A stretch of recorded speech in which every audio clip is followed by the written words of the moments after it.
أحزان قلبي لا تزول حتى أبشر بالقبول. أحزان قلبي.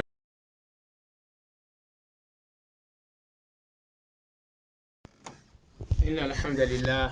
نحمده ونستعينه ونتوب إليه ونعوذ بالله من شرور أنفسنا وسيئات أعمالنا. من يهده الله فلا مضل له ومن يضلل فلا هادي له،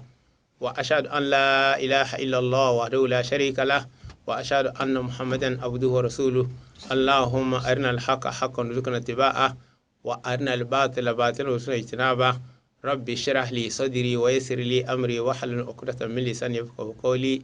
أما بعد، السلام عليكم ورحمة الله وبركاته. Dan zam da do iso kurupon wa dana da wakati kana ne dan zolo iso rupani aliheri chore na kozom dunia na lahira. Iso rupani ifuda siri iso rupani ngozeda umida kozom na iso alisabda umida kozom na iso laktarna bilamboro sinri tumbuin wogonne iwolisna ene dai. Alhamdulillah wassalatu wassalamu ala rasulillah sallallahu alaihi wasallam. Mi kapu ma ke na mi do igbe ben ke ka mi biya ma benti fa ba ku de ben bla ko na yina mi ya ben gon ala muhammad sallallahu alaihi wasallam ku de benti no ala ku de male to ko le mo bi ma sa mi biya ma benti fa ni yina wo le wa ben gbo de mi ha nya ke mi heba mi sa ne do to ela se ne ben yalo dede tom dogone tisinyene era no la lo taga to ama ti yatata dunia erarnga ebe enya kemi heva gbia ama mi vetome ne be nyale kakea ne be nya ekudo amisaminti bilam bigane ko se so wala na urna chawre dende bilam de chawre baya adin la du kunda se alfitra mana wombi so ala ros e chonene bil irano ala ben berbana bele allo na abalo ebe ne mitro pa ke ma wo mi amegbeto a e wo mi de anyi no denti ye nenebe amoami bia ejibe no nenebe no hadu nenebe no nti nenebe me awo enyi me kawo enyi nenebe me awo enyi nyonu kule musu biele eso wala eruna fitra ne abige eso wava ero bu abaluga waloro bo na satana krwan dalena bamba jesu boyu ede selene ene bo cho blega aso avanya ero bu aloro wanda lo wakatana kana wanjadi lille sisi bu alumna inshallah fiane to buwa fo wuceni na bu aluceni beda tonga sermate lille ge bu go na jamona basei lille ge bu no bu abalo go na jaro bokobo ebe nene ni ami o nyono alo musu miamebe mi jivi musu vila nene be musu via ba sha ne ba do tepedela ejebe noji ami vegwane amekela no gbo ameke kudo wala na ya ye nyinyonu nene ke ne nyinyonu bi emija nene be nyonu bi ashia ejebe jila wala gbo be mi abe nyonu bi a alu mi abe bi nyonu bi a pokame bela no musuka bela de ebe nene doka de islama efiami nene bi no keke ke ne mitenzo reja tukara de ke ma tumio biele bu afobu ena go naja balino dozo mle alere ena go naja bedo balino dozo ebe de mitro kwa ne be musuvia ekude be jilao eno akple to ola amame to de ne ke nyonu bi acha ye cha be jilao ne be nyonu bi abe no kple to ole wa me to chawa la dana bu abal na demba banjadi weni bu mo na be de bu ko ne bual na jana do bele banja duwe ni mona be debu isana ko bo kilim ben be television da bani radio da ben jade le danna era lo bon bo ben kilim ebe fija ka ke be ke musu via shi ke do be la de nyono fija ebe ekudo be jila o le ji nyono ko la dia wakike o le doto tele me o la po ne be nyono ko la dia alo radio me o la se ne be nyono aben kwa alo fika o la se ne be nyono aben kwa o la dio nene ke nyonu bia ye chabe kudo ye chabe nyonu bia ye chabe kudo be jila wa cha oleji po kame o ya ola de sron musuka ola de wa cha ole doto ole po oleji wa ke oleji bebe ne si balar ba mele abo jortar da abdallam o ba le po ne ba mi awa o ba le po ne mi le tepe de kala nyɔnu ke mi dzi be miaɖi ne miavia mi makpɔ ame atsami ne mi le teƒe ɖeka la musu ke miavi la ɖe la mi makpɔ bede la kar wingilim terinda bartanga bede iza no bede chora bembeng liga dana ko zombi fidja wa keke ole doto ole kpɔnu ole disa ole dzi fika miakpɔ nyɔnuvi ke nyɔ miaɖe ne miabevi o fika miabevi la kpɔ nyɔnu ela ɖe o miabevi dza miabe nyɔnuvia fika la kpɔ musu ela ɖe o wa keke ole dzi wo balar bam le wagon matal ba dar ku bona ko ole disa ne wa do emo dodomi emo ga dodomi na mukin ba dalne abde ke bana rowlo yasi egboneje aba jamba isin bawo be de buton do aba aloko jamba de buton yo alo sadro afi ke wa do ke inyi carpool ga wa do puna bija ne minyi ba mo la fi obe mitolekea amede la fi obe emo ya miato ne minyi ne na enu bara la joa no npo ne ba me ala fi ola o ma te npo nyonu vi ke edo edenyo alo la po musu vi ke edo edenyo o la jina wana no le ba dalane abde ke bana na rowlo yasi gwa fobuna gona ja igboniche alo na gona ja gboniche aba jamba isin ba darama bede ima bede bia aba lon walibla dan walo alo da walibla idanza ebi afike ovado no npo amerike la fiao ebi afike midoleke mia musu vi kple be jira mia mitoleke yebe la nyona mi nyonu vi aye cha kple be jira mitoleke yebe la nyona mi ye ola ba dogo ola ba dogo ameke ola dia yebe la nyoa ewo ola kpo be ne be nyonu vi a ela ba chi ne ke makpo musu ke la deu ne ke musu vi a cha ela chi ne ke makpo nyonu ke la deu basinga bitidan ba daramu fiye ono telefono bunyale ko la o bana ro agbaze nundos elese wolo numbawo fiye o ba kwa me ke jafia o mo ebile derugo eni ne ba me aye nyime ka ande muhammad sallallahu alaihi wasallam ebe ne ba me aye nyime abe ngono la muhammad sallallahu alaihi wasallam ande muhammad sallallahu alaihi wasallam ebe me abe ngono la muhammad sallallahu alaihi wasallam annatiku bil wahyi weni wan matana so de matrene ebe ameke mpona nupode be jujuro no eke ma ogboro na ebe ne gboro ye be gboro na ledo bu alo ijana wan weni se wolo no boli so ko nane fiya nyonu vi abe jila opo ameke jafia o mo alo abalo do le na go na jabere ban lele so bolo no boli so ko nane lele ke musu vi abe jila o cha opo ameke jafia o mo ke ola to a bokpo na de asoda fiya fika odusije ola to alo mioji ngande muhammad sallallahu alaihi wasallam ye miabe ngono la muhammad sallallahu alaihi wasallam won verin bu abal na jasese ele to na musu vi plebe jila obe lilimi dallane afike midone nela idha ja'akum man tardawna dinahu wa khuluquhu fazawijuhu ese abige mi getna irweni odokna adini wenki so gejin wasumongona duliyara patane rokna adini kenge nge wone yaskvingi to elega amijele am bialo abige moele waza belan kozo alo egwana jage andu muhammad sallallahu alaihi wasallam Fule miabe ngono la muhammad sallallahu alaihi wasallam letona nyonu vi abe jila oberare afike midole kere mafiami eke nja fiami ya ne musu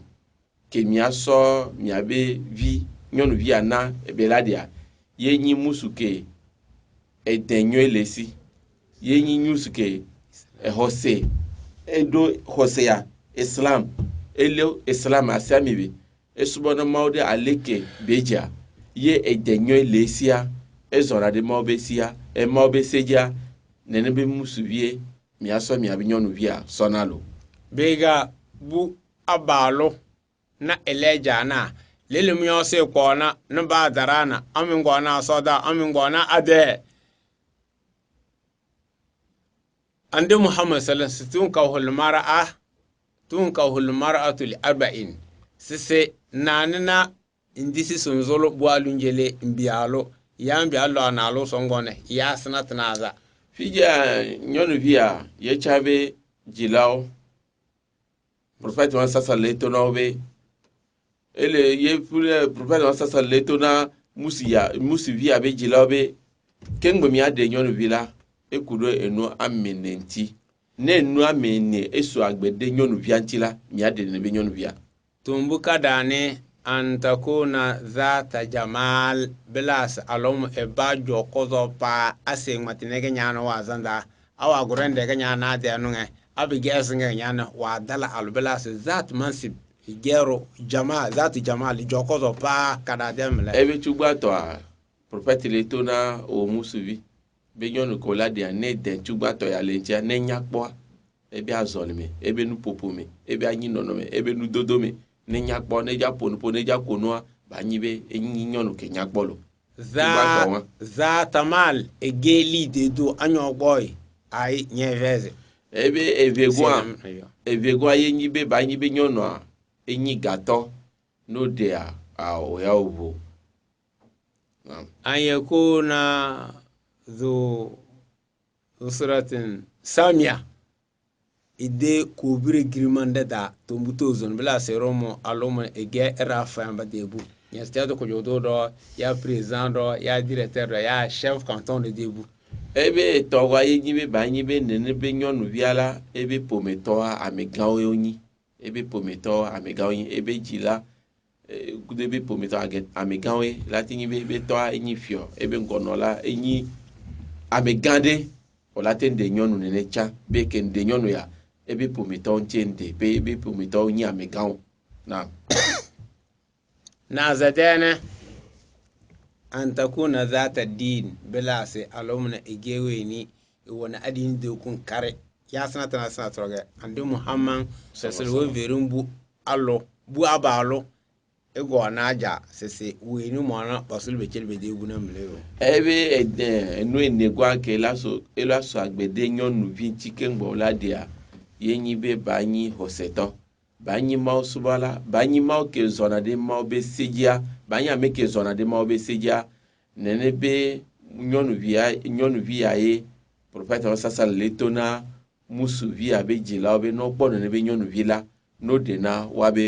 wabe vilo ama ande muhammad sallallahu alaihi wasallam tumbiano nasbana wa dos bada kuno selege rokona efeze ebe enu amene ake prophète sasa hinana mia kaka mi abe ngona la sallallahu alaihi wasallam mula de kenamio eva cha de kale mebe de kanwa yenya eye nyowu ameton ya keke yenyi kawo biyele dana noyewa tina transpata tu hiye dalam da abala we na bedelna ala do we na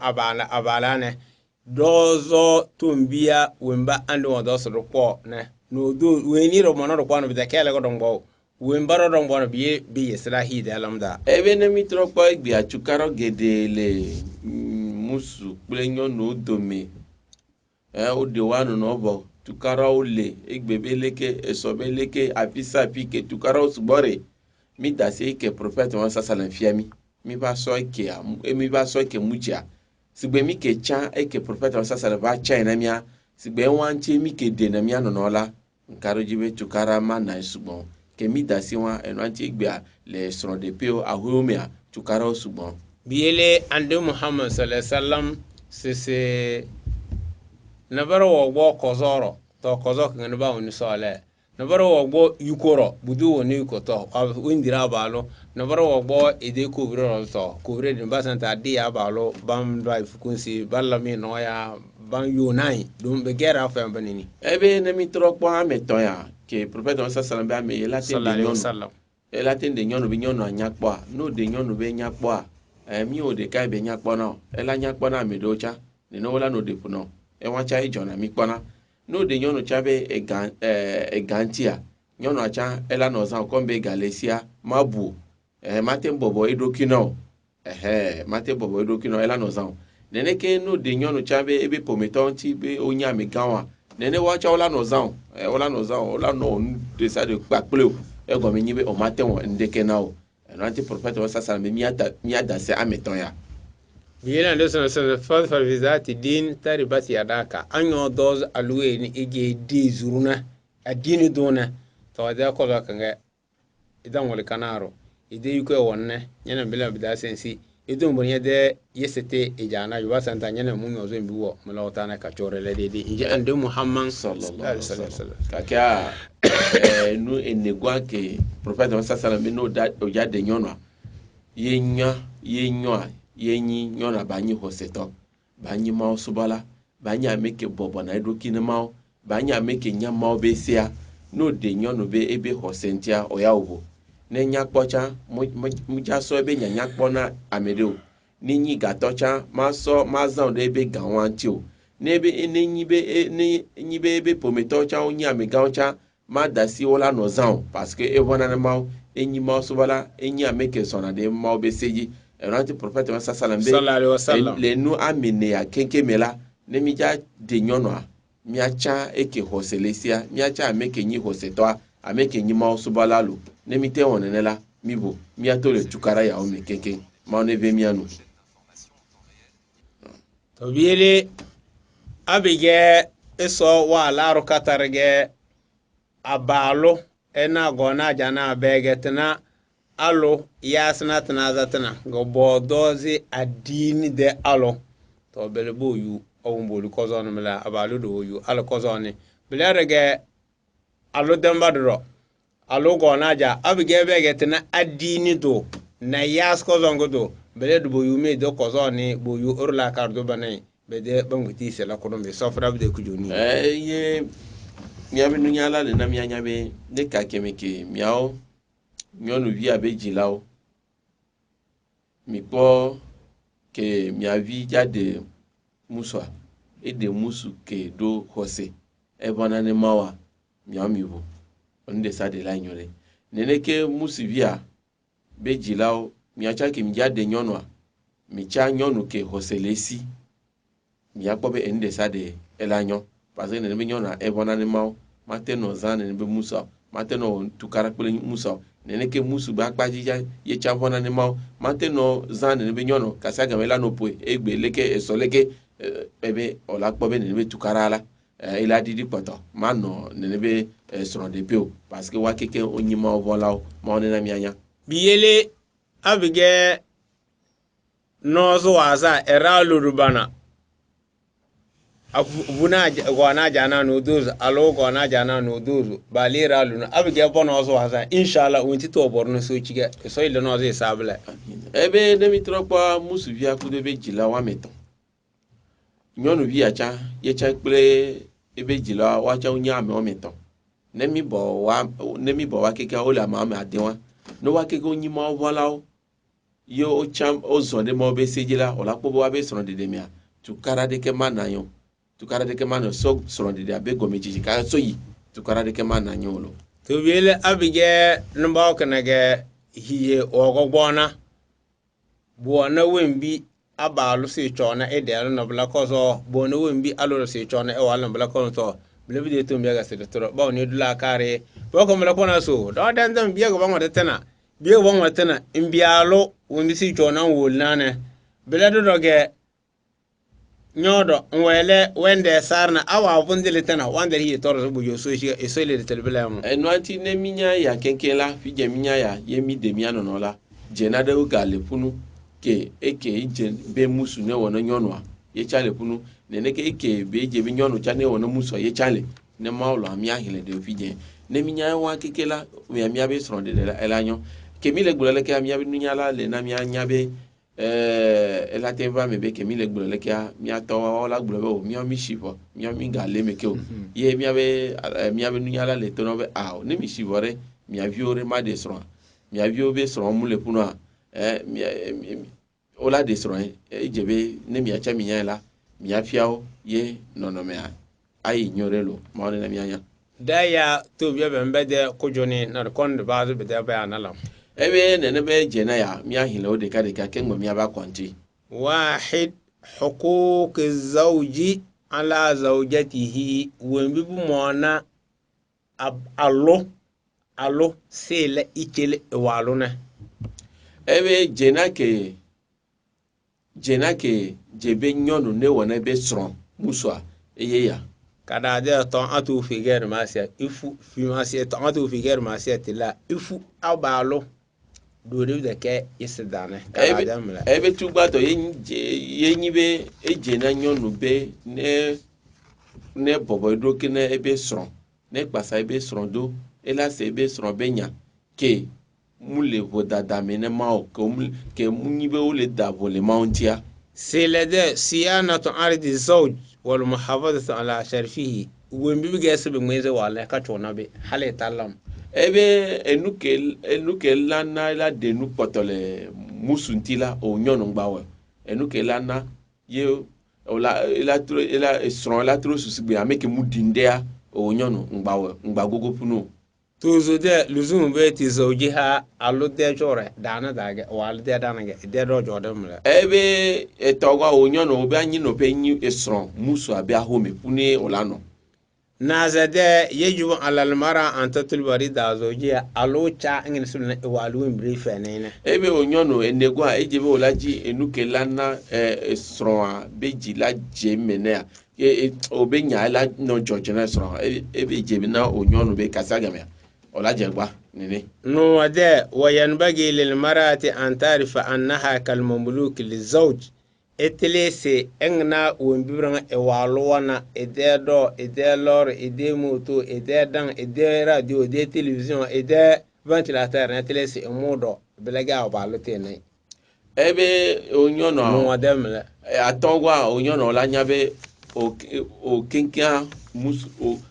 mus tonyo o ben decide la ela asimi no musu sigba leke ni decide kenyi musu to o cha musu ele pojo o ben decide ele musu basimelo لودده ويجب على المرأة أيضا دوام الحياة من زوجها ألولا ويني واني إوالو ده فير حالي إوالو ده كل تس أو ألوين ده dugu bobon alon wo gefer dugu tumbulo do numle ebe nyaki adegwa yenyibe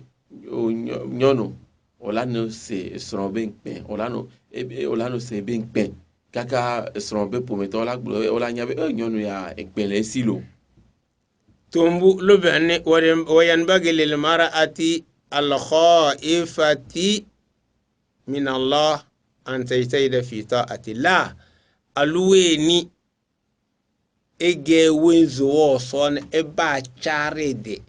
bota delam walude hiye toro ebe no adegwa ije no nyono be olanyi ma ovola yo olanya meke subana ma subale asuhe to dene be de bayana miase ne menyati abe nti koko حقوق الزوج على زوجته ومبي موانا alo ela ichele de walo tlase aluwe disu wozole tumbia bana sede elawe ebe jena yawa onyono ogbe olo ejebe olawo na esron kedo so dara humia jizizi be nyina onyono be olawo ne be jena so na esron kedo so dara humia tumbia sede to na bele boroge sese abege sba fa alo bebeng lili zole be moyna ama be moy kina be de kewo be gen ba bangin ano fundom ando sallallahu fundom se liban tardona dinahu wana adinu enki mo gonane bika wana yas ko zonge donc bu mona alo e fundile bele gona ja bawole adini de amfani na yas ko zonge bi moda bu jodani na abige cheni ka nyogbo bilanda ko zo alo dole ego na jaro baganyi abige che ni ganya aza bale bandu mune lawase sadre wanga nano burge enga be nyel yo wase pumbo zo po la karndo mizula bar na ludu babene benge zbe de vula la kara ngene subala dum tana otoro zumla isoru kuni letele ebe ya ehia enuso soron sugbon lemi parce mi aw jila mi aw le po mi aw la po anya be fia ne mi avi fiela ne mi avi ede musu yala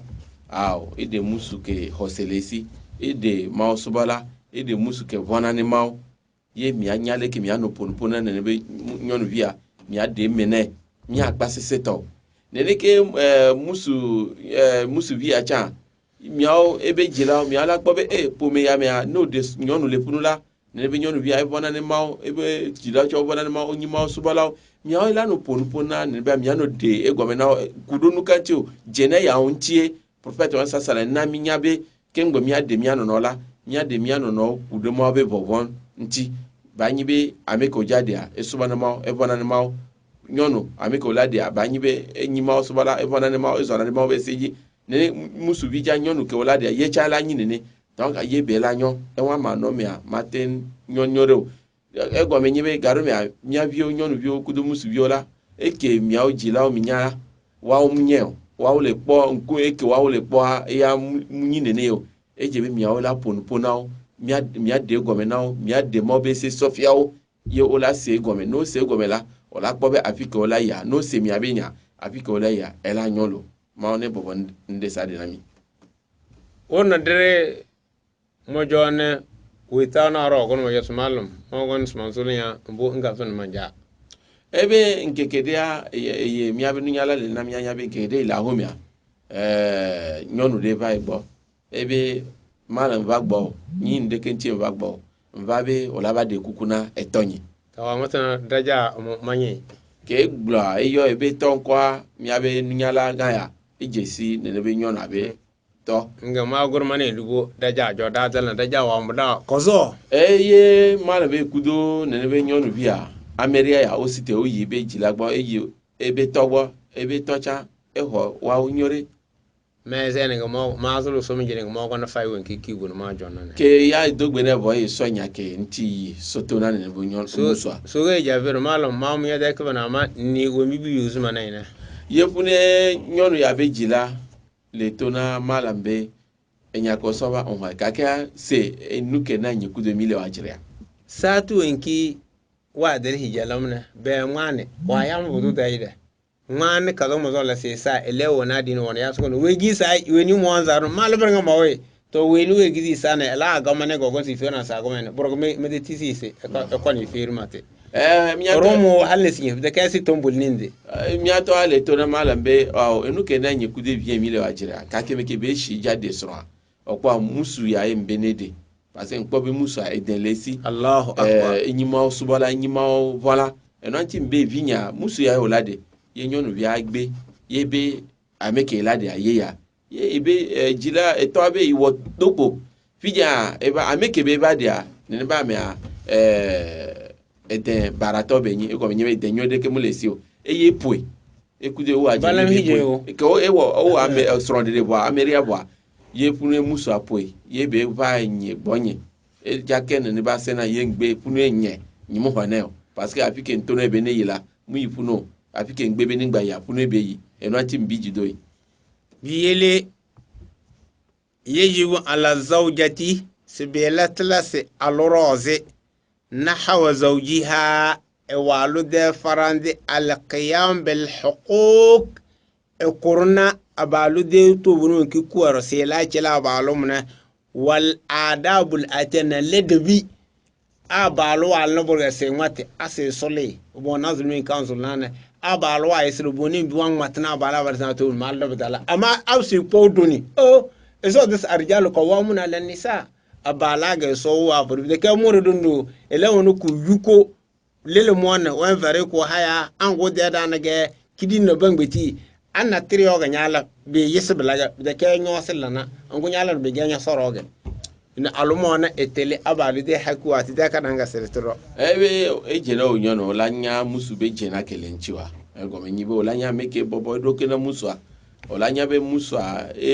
obende sade musu ba simebe le sigwale ke ma autonomy le qur'an ko ko be muswa wa onyita na nyonu wa ole ngwa na nyonu wa ole nyonu bende sade nti ende sade ke onyono jawa ola to ne soro ola bobo doke ne soro be wa ola ne be ngba ola dasi ola no bobo doke ne be muswa nene be jena o nyono ola ona musulo awalan kadade tumbu ni da ngote blana ebe nyati tugbato jena tugbato kemi gbla to atuhu fi ghairi ma'siyati llahi ta'ala ifu abalo adu de ke yisete dan baga balan wole sedefu ebe nyade pepe ke musula tono nyona ejebe ola se ola zondeji nene be nuke be le dono amulle mo be bodadamia ejebe ola welo ne ka kebe ke va le mo be bodadamia funi ola tengbe bideke wonjiri sibo comme cigare nyo mibe muso ale don I play cigar vane elayo aw ya bonga musolmo ngonoma alo la je hane soba banu ya mende ne kado bonga yayi ebe vayo nyonu ya nam maji ebe aw ya mende no wogon ne sinye fadan bawo nyolinga vindel buto fa bal bela bida abadan alo musoa ekplɔ ebe ajavi de va ye la to no nyɔnu be to ola dasi nyekudo ajavi le xɔme ebe ao nyɔnu gbalɔ sebele be da bodo vo abalo ebe nene be nubara ya me la o nyɔnua ngba seo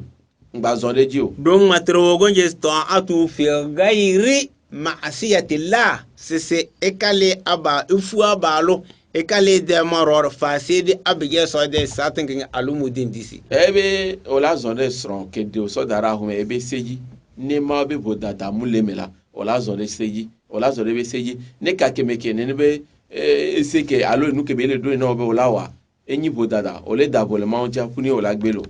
yele isuru kono wa matana ala no qur'ani gire manga da surati nisa ala de surada ebe ma ogbulo nyɔnu be nya le nyatike tonko nisamia ma ogbulo beleke o wa matana bono wentida be gesu ba matana so matana bono enyake nyɔnu o la ke gbulo ma ila et abige be la alo wa budi wo wanne tom ijodo yo cho koro bo ibo nkobo kizibode es abige wo nkala no ya to donc abige wo ni yala me no ya e so se fernalo mo nomle Allahu akbar Allah wole bani datana so fala tabgu alayhinna sabila en kallay no ya kota mandale kidi myalgo ne kidi wambe smande sone ya hiye nkobo nyoga na wadana es ade bunya bele inga nyala mi no to eso si fernya na lo mu no ge alta tamam maule gbulole ne be nyati ame benare o muso la signore nyaki mia signore nyono chaulate bene nyono ko de so dara hu ne be nyona ele zo de obe seji enu ko be nyona ne wa ele enu ko be ngbawa ele dasi ne be la ya pide no gbia enanai ne jato no be ne ngba ya enanai ngba to enanai e decide ke obe ne we no e wona no ebe ne le wona ne no ngba sita mele ti o musu ngba sita mele ne be nyona anti o ne nyona le zo do be seji yo gale sita mele ntia ola nya be mo be to hihele no ne be nyona mude nsede ke o kaka maula tu fe no le nyona be tepe maula hito no le nyona be tepe e ranti o musu ko de nyona so dare ye nyona le zo do be seji a mujebe ola ga no wonu baran ne be nyona mujebe olaga no sekta mele nebe olaga no sekta mele nyona ntio ebe munyolo aya kana surati nisa de aya akosala nanu tuzo surati nisa de aya akosala nanu tuzo surati nisa de aya akosala nanu tuzo lona bere sata ka abiga be goni aya hadith do dumati dugusina na boro odonma français de tafsir français arabe ya tafsir anglais babu ni nyona anyo bulu surati nisa aya akosala na tanaza nyanna tontona don namu ebe ne mitro ko qur'an be nyatawa ne mi mia hile qur'an be nyatawa nya ko be surati nisa yenyi nyata enegwa ne be nyata yenyi enegwa ne mi le hile qur'an be nyatawo yenyi nyata enegwa ne be nyata enegwa wa ebe nyate bla tonvonni a nya ko aye alifunu maule gbona ne benya maule be mianu eso de matremble maube nu popoye eso to yo no mono ala fijere ne mitro pore mawa le wo mian no be nyai maw le wo mian no ba jire maw ele hado wanchi nya no maule hado mian chile pia maule mianya wa qawlu rasul sallallahu alayhi wa sallam and muhammad sallallahu alaihi wa sallam wimbana kwata bo no dunya de tele buzi da famroze avion wa bateau wana bide mela wana launch wa balat na watch wana ventilateur na television bringa kwata chir badana de tele tabita andu wa marto moto adi nyamata daga danda mata aya ebe ne mitro ko dunya la ola nyingba ya ji sugbon ameko wo ayame huwa ole dunya la oni ameko chawo esimebe huwa wa chaole nunyala onyi ameko chawo hu kele zonra anyi gbajimi le pa owo nu bobobobo nunyala ganganga ya kige mi jesio wa do mi to de ke mutengbulo be professor sasa enya ko bulo le ke mu le tepe o amerike mutengbulo so nkekede kaka vaibia mi popo ameke ela no ta gblobe enya ke prophet wa sallallahu alaihi ajira rabe ni amerike mulo ande muhammad sallallahu alaihi wasallam matrando ebe ne be prophet wa sallallahu ebe nu popo ya idha da'a ar-rajul mura'atahu ila firashihi falam ta'tihi fabata ghadban 'alayha la'natuha al-mala'ikatu hatta tusbih sis alwe muttafaqun alayhi alwe ni walwana de kodai inga waya men de lokon moni de bukata inga alumu we gizi bideke wala hela bideke wanyade de gangan ko donda abalo afna bana malaiko wala mi lal hali tufi ebe prophet Muhammad sallallahu alaihi wasallam o nyonu ke musu ehia o benya hia musu yebe yo gbe munyibo lele do munyibo le dasi anyi yo gbe omsodo ke ona ne be musa o gbe kaka onke leyin examen ndokusi me kaka ezado ebe no to no be musa ke yo gbe a mao dolao o popideo mao dolao o bijido mao dolao ola no bianu bara no wonyonu ke ogbe ya ka kemeke musu yo ogbe ya ebe no to no nebe o le ma be jibibi mi kaka on lake ma o nebe mianu be yo boni ya dindu lele na ebe mianu po afika okolo do ke o so yira abal de ta no wala mege am yo boni ya de nyoto kolo da bu ngere kenya ebe ne mitro po musu abe ahu mi ay keke kaka o ba so do ko so dara afika le mion alfa wa wulida to hal betalas alwana ede wal de ta no hal abige wala hayde ko virma wala mi bo feri ijarma ya wa mala hede ago Allahu akbar dana ken kawala me kaw ke de ke no ya ko donda ebe nyono a ele do kisi le so aba hu mi wu ebe jila ba hu mi Allahu akbar ego me nyibe ne nyono le da sa anyi fija ela te to no so abe le da sa anyi kake mate ba no to no ebe jila obe le da sa anyi ore mate to no ogba onyono ego me nyibe obo le e so ba hu mi wu jila oba hu mi lo hadisu wo do ama alfa wo do hadisu ko winki ko da da yasir mata don do ebe prophet wa sata be nyagbogbo esugbo le nya yanti kaka nunyala ocha prophet wa sata be nyagbogbo ami bi ami tonde esugbo kaka mi acha mi bi mi agbo wa qawluhu sallallahu alayhi wa sallam law kuntu amiran ahadan an yasjuda li ahadin la amartu al mar'ata an tasjuda li zawjiha sese abige so da ba mun bawo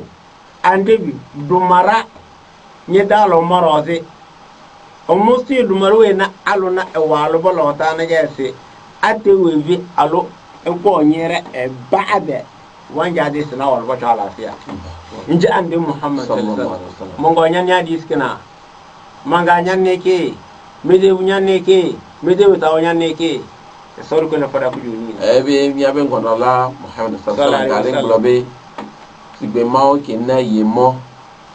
ebe ye prophet wasa ni do ise a ela ke do ise na nyonu be nyonu de pepe ne unke a ela ba chongo anyina ebe sronke de dara humia sigbale ke mi chono ngo na ma on se katato sigbale ke mi bobo mi adoki na ma on se katato ye prophet wasa sala ela ke do ise na mi a sron nyonu de pepe be ne unke la never bobo doki ela chongo de anyi ne ebe sronke de so dara humia sigbale ke mi chona ngona mau nsekata to kakea ne be sobo wa mau de kayo wonana omu wonana amibeto da ego me nyibe e ya le fiabe le go de pepe me a eje be nyon ne pobo edokina ebe sronke de so dara wo melo mau ne be mianu ala bengi ande muhammad sallallahu alaihi wasallam de hadith kana o bayano da wato bida ebe ne mi troko mi abe ngoro la sallallahu alaihi wasallam be ntia mi go me de deus bon le enene bi nyaayam yarhamukallah yahdikum wa yuslihu lakum bile bina bile sisi alu de lele bana na de ko zo ne ko wasan da to wongo madda ya madda no mo alu de ya ko junda ga se ko nyera banda amma na arpe pale se da to ba tinda so andu se da ber ala subhanahu le mi troko ami be to be afike be nyapo waye nyi nkumi nyonu be afike be nyapo waye nyi nkumi ne le be nku ami ma obe prophet on sallallahu alaihi wasallam so chongo na ebe so kakea ame muso na ebe nkume so chona ngo ai ame muso na be ku so chona anyigba ame mu bobo na edogo na meka na me beto ma o de kai ejebe miao ne be so na lo ثانيا تمثلا الوسيلات صيانة أرض الزوج والمحافظة على شرفها alo ebisna la kare wembrenga sobe mweze wali aso bisne bore ilo bolin na blem na ruizo woni minna ebe o nyono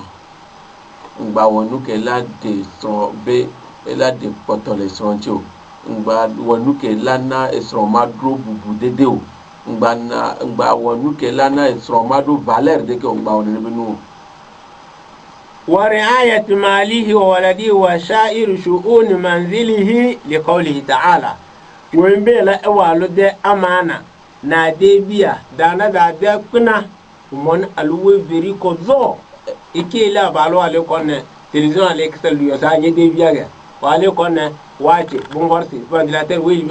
alu fer ko zo abalo kale konne mona ide chore da no bortowa ebe onyono ke ola home a musu be no keke eje bola no poji o me be no enuko ebe kese no no keke onyono la no poji ede ke ni gbagbe munyi be ne musu la to aba ebe enye be ni are ebe o debi otutu tele a debi otutu egba radio re ebe debi pantilore me ka o ebe debi o alo me amova we ola no sona mo abe ao nche na onyono be ola no ne be no ne musu to la enuke la home a eje bola no pon be noji kaka musu la trogba wa suga so wa mate alo edu la kar we biri walu de amana na de chor suga so wa ton tete ebe ne mi trogba ne be nya ya leke ma ogbo enya kulo ne be nya ya ntiwo mongo nyanwo li stonte ndikatengere ebe mi ano merka odo to ne be nya alo do to nguno be mi le don kujina mangana no minewa mi woli stonte ndikatengere ebe mi ano bi okudo mi ada dawre mi se ne be nya ya ne mi se mi nguno be egbe mi le don kujina mi lo eni so mo Qur'an dane mi se leke ma ole gbolo le Qur'an ko ko mi a'udhu billahi minash shaitanir rajim فالحافظات قانتات حافظات للغيب بما حفظ الله صوان قدم إراق زومبا وانا ألاق زومبا فالصالحات صوان تقولوا بذكر ده بنغدا فالصالحات ألاق زومبا قانتات ومبوبو مرا حافظات للغيب bengeti benveri wembi awalo si termina Allahu akbar alfa wal bayar haba tala se alom e walpe na tana de tumo na la bizo gbe yaro ta no de chenu ajaye suije sodano so la siria amin maole hile amenyo ele hile amenyo eba le hile nyono ocha Allahu akbar nyono nweto nyono ko nya menyo wa ne nyono oke o le na be na wadokia nyono oke o zona wa sro be seja nyono oke ne wa sro mule wa gbocha ona nai aleke beje kaka wa sro la trogbo ba nyono oke ne enu deta de ke la home na wa sro opona ji ndeke mu glena ebe maole hile ne be nyono eba hile ne be nyono cha lemi kaka maole gbolobe ne be nyono abe sro cha ne jo emoji cha awo ne be nyona ela na ipo la na nyore kaka so la trogbo ba kaka ebia ne mi trokwa nyono gedeo ke onana amojinawo ke o de na wa ba mama so le fiamo le wa be nu dodo mi le wa be nu popo mi le wa be nu ndeta de o mi ebe ma o ne be mianu ne be nu a ede barai be ni muje na o nyono ke de sorowo be musu do ela ga jiwa siu kaika o la lo neo yo la so do ki o neo ne ke o musu cha ke o de sorowo mu je be o la ga ba di nyono de la pide o ku de mi aga no lo be no ke munyi ne be nyono o de so dara ho mi ma o ne be mianu ma o ne de mi to le ne be no mi lega bele alo ya abala telefone ne ba ma to ba mu ya abalo ya etamu ebe ne mi to ko afika o e mo de ke mule egbe nyono ke de sro o wa meria o le asuhia o la ga yo musude okude le telephone okude mi ano ka fe yo la no konu akonu anu branya vivine ne ba me a o la da musu ke de o so o la po nyono la no ka fe okude musude ke mule ka se ona ku be musu ke so de so dara home ebe ne be no ke ka de bara be ni ele mu nyo no me ne ke be le musu o me chane ni ma one be mianu halle sinje aya kana surati nisa de aya ako sala na trazaga tonga do mata ka kana gba mi gale ne be nyata nyatio bla ton wonni ne be nyata nya ya ele punu chane surati nisa ebe nyata ka ton kon nisa wa qawlu rasuli sallallahu alaihi wa sallam ande muhammad sallallahu alaihi wa sallam bole aluweni iwo hiye de mara wen veri wa lu de amana ngene ga ande so ga ande muhammad sallallahu alaihi wa sallam tinde ebe prophet on satan be nu popo ke chava le fiabe nyonu ne popo doki ne be sroke de sodara hume ela no zonde be sroke de sodara hume be seja leke prophet on satan ye changbon ne be nyaw والمرأة راعية في على بيت زوجها وولده ومسؤولة عن رعيتها متفق عليه سيسي aluke we ni subo bozi e walude hiyi toro zide chow we de si komdo zina abalu e yele sampwa wo bodo zina kwatawa gomne alfuno dozga bela ya alfano na za wogon na wala bala alfakesa magum do na bega alfa mi ga be jele wagon me ga alfuno dozo wogon na wale abalo choro ko zo do yeli alo adon zo sa ko isuru kan ni tele ebe bombo ze alo wembere kwata wala de ron da so na le bombo ze abalo na wale kinu ko zo biadi abalu fe na ludozi ni na itere biya abaluwa won zobia wani abal fe yabere mas'ula bombozi abigail ali tenda evena de matresi mo se waluge maluke do malu todo ngomon boz ala se wembanye veru waldo tono verba dana rodus o walta ko kon mani ade to mo boz ala adarawata ndan na alla ru veri le we veri walude lefua mandalu walta ko o do de den fièvre le kon mani ade to albanya na blu nyodo musu mane isoro ko ni le tele e go me nyibe mia keke a mia no a mia nyabe mia keke ola biami enu keji mi le po o nyono ola biao ko le musu ba ho ya ale ke olele be na musu ben de sadia ola biao ne musu joda siwa ale ko le na be na dokiwa ola biao ne musu le a ale ko le be na dokiwa ola biao ne musu ijo imoja lo to ijo idome ne dasi okudo devioa e dasi okudo mia bio la homia ale ko le po ne be biao ja ale ko le po musu ben de sadia ola biao ne musu le a nyono dewa ne musu le a ye be da na nu nyore ne de viola du neneke ela ne sine nyon de viao ka ine musu mule a muda na ndudu ke nyona de viao mule na sinao ola viao nyonu neneke nyonu de ucha ne musu so ga na ndudu be ga muda na ndudu de ale ke bejo ne musu le a ela te danu banyo ne musu mule muda na nu banyo no eke ela ola viao alo musu eso ga na obe ola ba pledesi oba pledesi change ge kwoto a ola so ola o mpia musu a ebe ola viao ejebe ne change de kotola no soba o la fia muswa be kemple de ta e koto 100 francs e koto 200 e koto 300 ye puri muso la te be soy ne noa enyo ma o ne be mianu ya ke ken mo muso la be soy la e kudo ale ko kudo emilia no bude nyore o zona de be seji nyore odo enyi onyi de nyoto la te be soy donc ma o ne bo nde sa dinami biyele ala wahiyata zurozina awale dozi na ela kozo do abalo bega ena do na sine ichalum orna kerega alo wa gedel dozi konda ya sa be bimba da funye dan sin ben bezene moto ko don ti dozi antende bujo kozo mas'ulatun ariyat bombo zalum bro egia nyonu de chawle setame le wa ba susi onti no le wa me bi alo ame to ame ni la homia ne podesi la ne eku wa so to a e poto e bi asusu to a e la kusi sokore mi berika nyonu de eso e de sike e bi asusu kuna sofia e be so pe ko nyanu bi apo e de sike be kuna mi la otro ko de sakudo musu be de sa elebo e go mi nyibe ka kime ke be ku musu abe de siwa e kusi sokore e siami ekusi sokore de sami kengbo ebe kuna ebe asusu eranti nyono oke nyono oke le setami le mi abe asusu onti onene a ebe no to lembe maola biami amisa maola bia inu kebele wa kaka no ko tro jimela maola sokulo maone be mi anu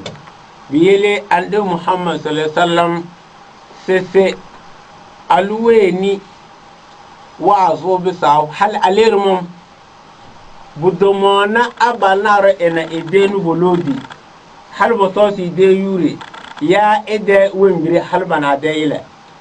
ebe oke onyinyonu igbeje onyo o de soro boyo onpo de soro no gbe nyinyonu a ebe oba mama mujebe olapo so ba pogome mujebe olapo ne nyibe apogome mujebe no pore o owe akobetame so kodo pele anu kuto ore e ya o magablo to na mo nebe mianu nyono a ejebe mi alebe ne mianu ki inshallah oro wa nyar to kuna be fe wor smoro fe minde mana worrin olusi jifu be fe ko do no mbi ko don no bides na awa janno biado borno bisanda be no ko table adinu we gizi ebe ya nyono mi abinu toto ke mi le to igbia salama igbe nyono la tonu to la fe gomea wala fi apide ke la no pon gbodo mene ebe no po ebe ya ebe gbodo ebe imduko alo ilolo be nyapo ebe ne be no kinkia mi jebe onyono o la donu ye o ba apide la no zeolo mu le se menemo biyele wala ya'dhanna fi buyutikum liman takrahuna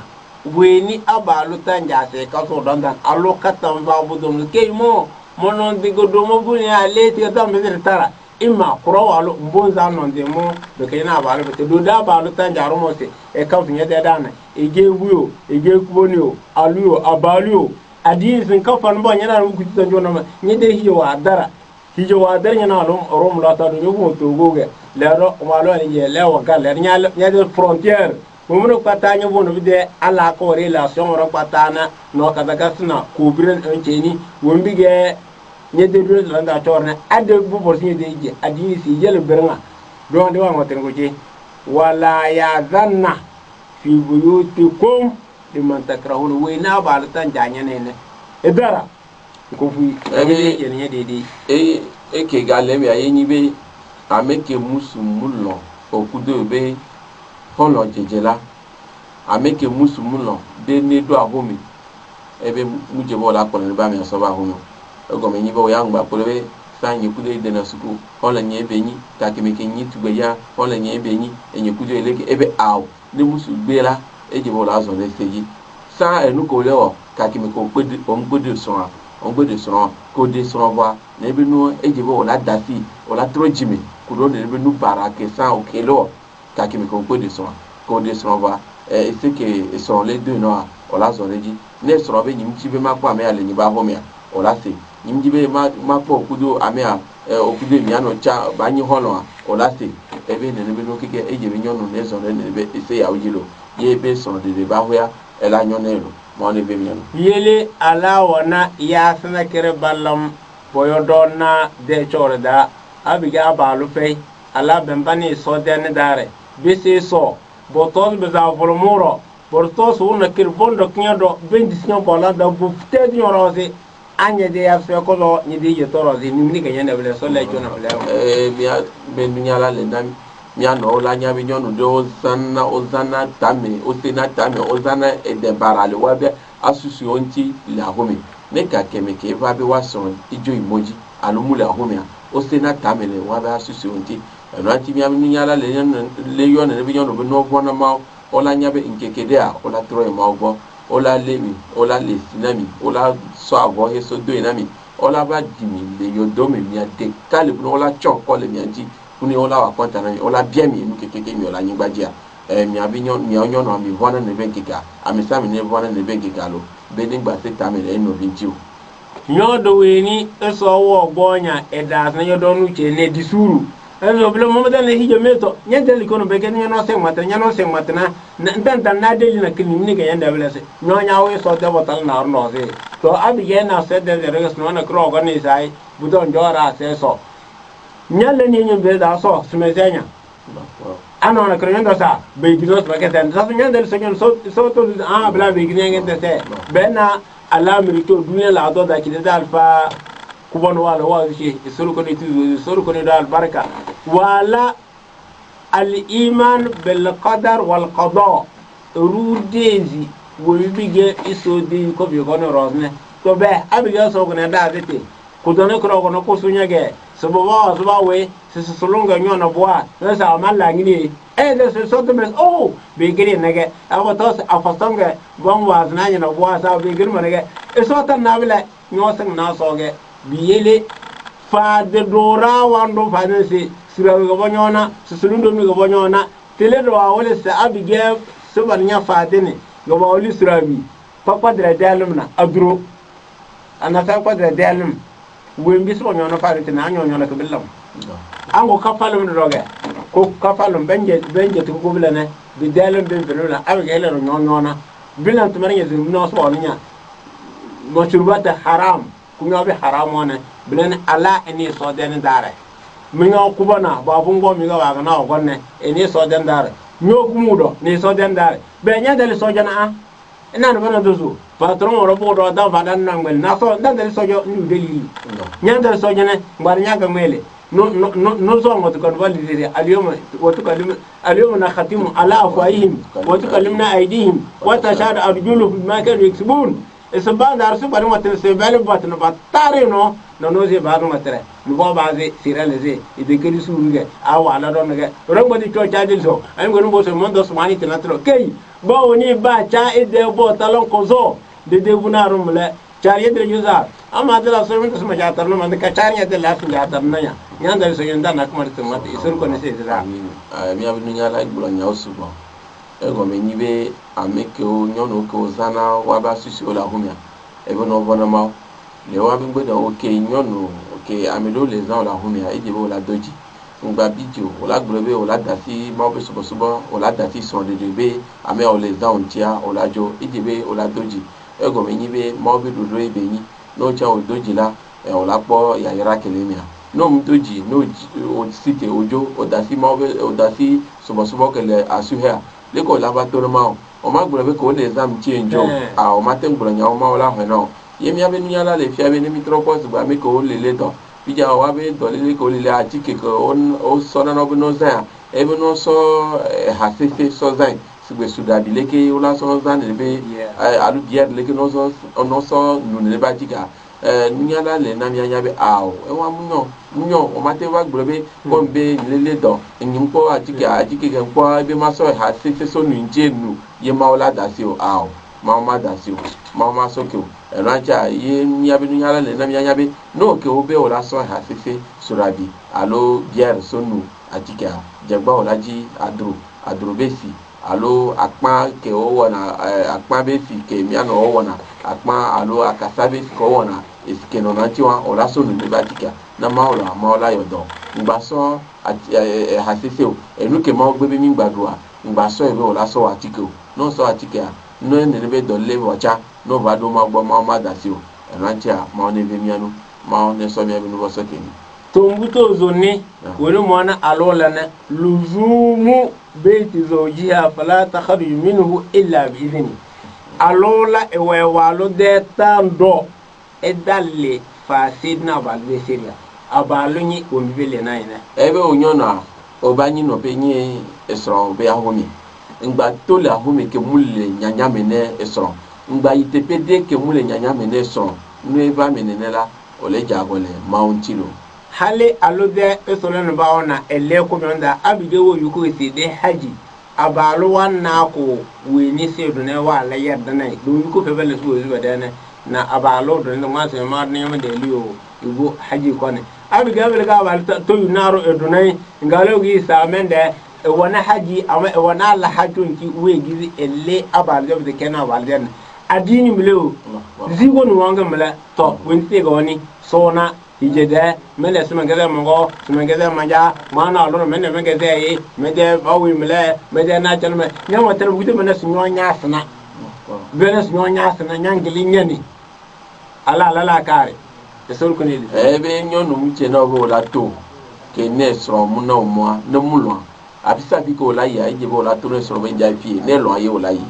ye mi abinu yala le na mi anya ne mi tro ko be haji ya islam no te de ne be no amatonti haji ya yimi no amatongwa ebe ne nyonu ja ifunu fini nyonu de roza fi jebe ja haji ya ejebe musu la lo ke ngbo nyonu ala yi ne musu alo ba edaji ameke la te kpolo nyonu aso ya ameke joje ne musu alo musu ke ekobe ela so ebe sron so nyonu aso da ti me la kpolo yi haji ejebe musu anelo ke ngbo nyonu ala yi haji n'enyi kune nyɔnu gbe gakebege musu gbe be nígbà yìí alo ŋkpɔkpɔ ameke la kplɔ yi haji ye musu gbe ye nyɔnu ese tame ye be dzɔa n'oto ne nyɔnu abe eɖo vodada le mawo gbɔ mawo la te xɔ ebe haji gake eɖo vodada ɛnɔatsi ye miabe nunyala le gblɔ be n'enyi haji ye mawo le gblɔ be edze be musu ne lɔ ke gbɔ nyɔnu la yi ɖe miabe srɔ̃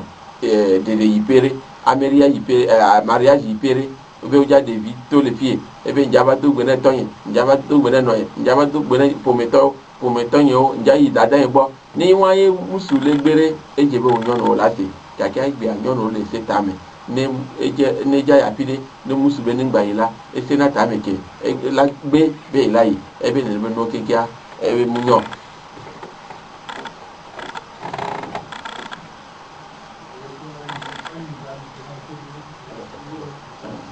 biele alo de chowre e bisna la kare e de hi toro alo wali we vitere e de seta walba amna ko zo na walba na tan ma wengli hi wada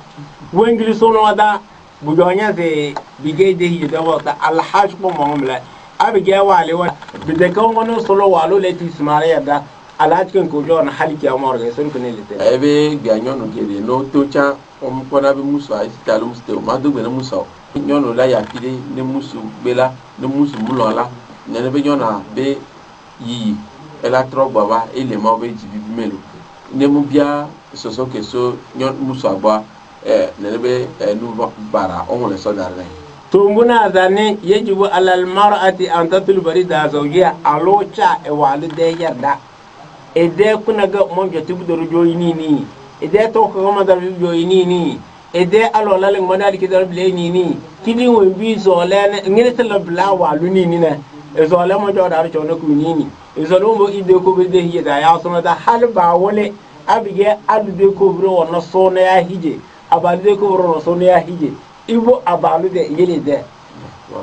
ebe onyono olaji ilu ko lana o yebe lana jojina esroa kasaga me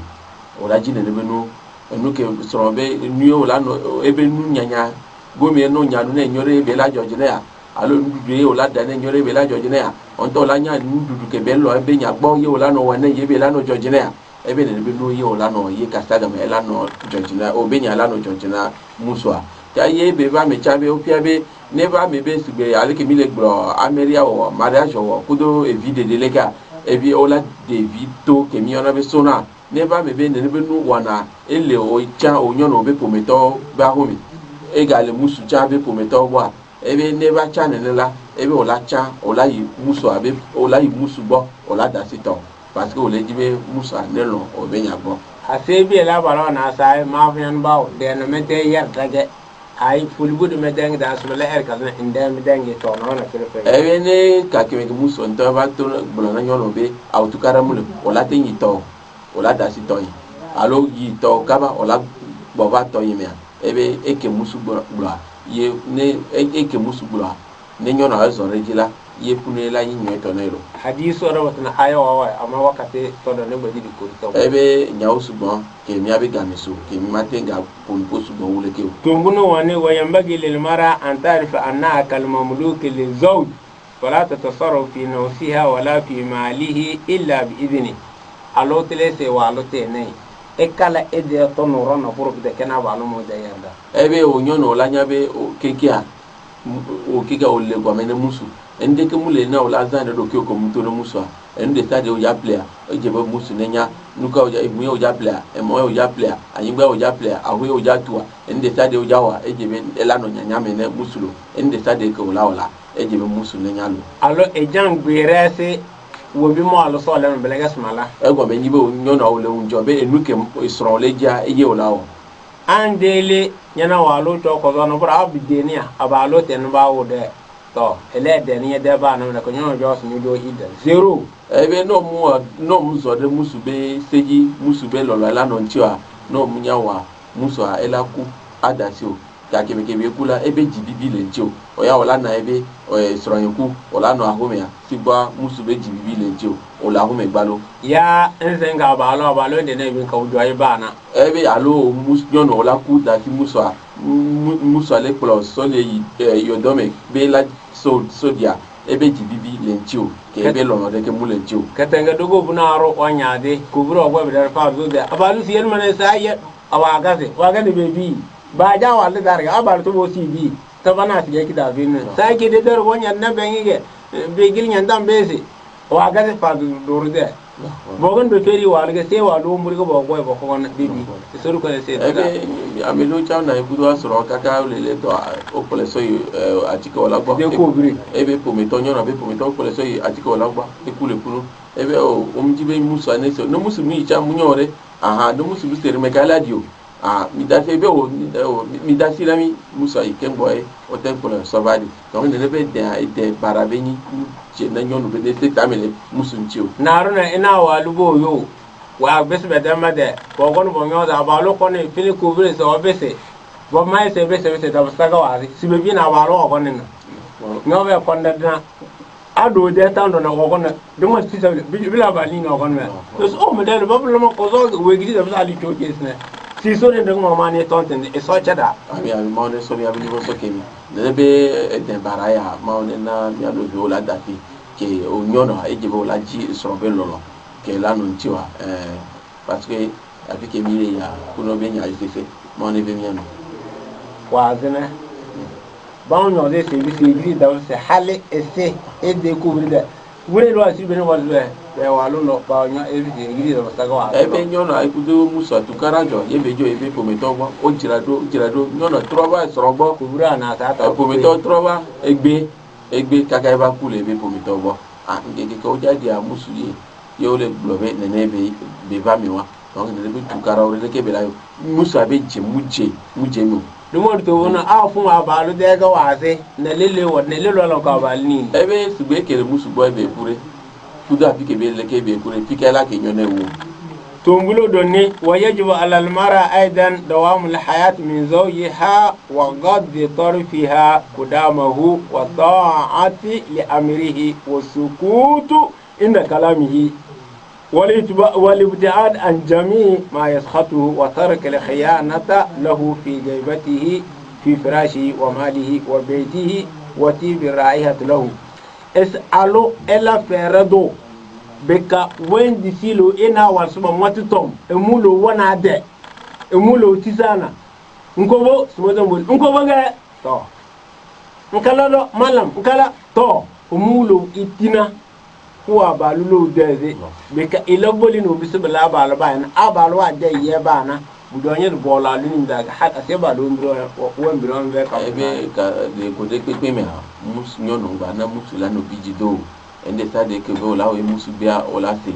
ebe ngba ola se ngba yo ola nai ebe ngba no musu la no biji do ma ne be miano ela de sabta ke la balwa ni bi edanjane ebe onyo no la nya mekele jira do ki do la no lesi ni ola no hoina so mu nyo ne tumbulu bane ke de jane we magil al marati al khaifati min Allah ta'ala an tajtada fi ta'ati Allah ta'ala wa ta'ati rasulihi wa ta'ati zawjiha sallallahu alaihi wasallam alula wenu wanni so dan ivo so de mara ivo ande Muhammad sallallahu alaihi wasallam de mara no wonji wa lo ma wole esos do ande do alwo zubuna selena node sinyamuna mage alu selena na la panke le nyende na panke ti wale na mo nga de wa san tawa in kala bile nyojo sozi bumo na sunjo dan da naga manya dan da bega selena indale biyele be dek sude bo hijab lana nyana bamu ti joli de o bamu abro da bu mon bile galu ala subale amada bamu trese bo zuja bana bu soji na wonti ba buzo na amada manya o samla isor ko le tele alwa mu jabo ko zango ba la kuro do iri no de ye wona te ge to de kana kuru fo bro isor ko le tele ebe jibe onyono le obin de sade mela wala bo do kilo musu no ko la wa dan solo wo mara ko ta go sidana te abalo dan de ga ngoto ngo chuko yomle wonsi allo se la chele abal na ga ngoto so wonti te ga abalo se la ne to ele den de ino angle ti da allo e be ne eke mus nyono la wona musu a ye mi bro ya ne maula eke musu la wona nyono cha ya ga sese wuya ne maula mi ga ba pon bokuru ele den ke roi mo lora ne won so ko de won mo ko sansando wala ko vidage ade dolo mo na ko bo na de bangwe ti le to bele ga alu de ko to sur ko ne e be musu to mi ha musu mi ato ga sumo nyono to ya parce que no mi aki mi aso ga bi na mi pule moi e mu ko pule ne be hu ben zaza Nicolas zane moi o la no we to ka ne nyono ke mi polo so dara hu mela wa be nu zaza ke ka ela ti mi na mi lo ma ne boba na mi de ma tarwa zinche alele be sina so cha da alele bile de no bi suru kuno zalna mala ربنا آتنا في الدنيا حسنة وفي الآخرة حسنة وقنا عذاب النار وأدخلنا الجنة مع الأبرار يا عزيز يا غفار يا العالمين بوصور تو بوغو زاود ما نه هي تو ملا سور كل كي روغ نماتي في أبع لسيلا إكلي دارنا دنيا الله بده فترة بصوت بيش وآخر دعوانا أن الحمد لله رب العالمين